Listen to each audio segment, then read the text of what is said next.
बहरा से अइले कार्तिक मास सज गइले यूपी और बिहार गे माई आइल महा छठ त्योहार।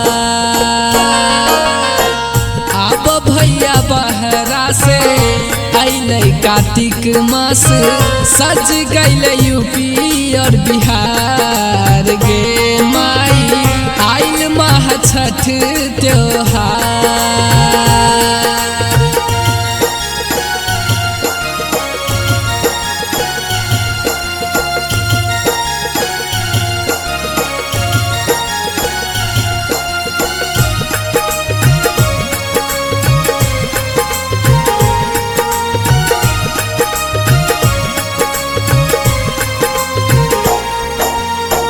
केहू लोग मांगे अन्न धन सोनमा मांगे बछनिया ललन गे माई इहो रे बछनिया के एक लाल दे दा बस जाइयो कर संसार गे माई आई महा छठ त्योहार।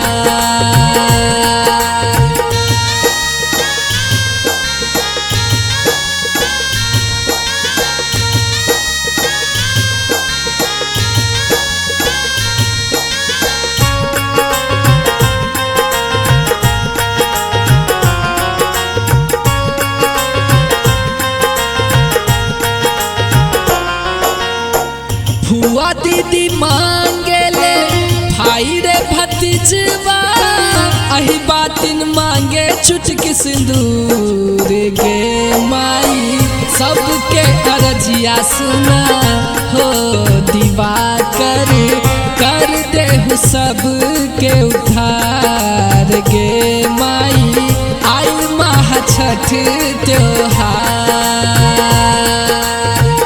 अब भैया बहरा से अइले कार्तिक मास सज गइले यूपी और बिहार गे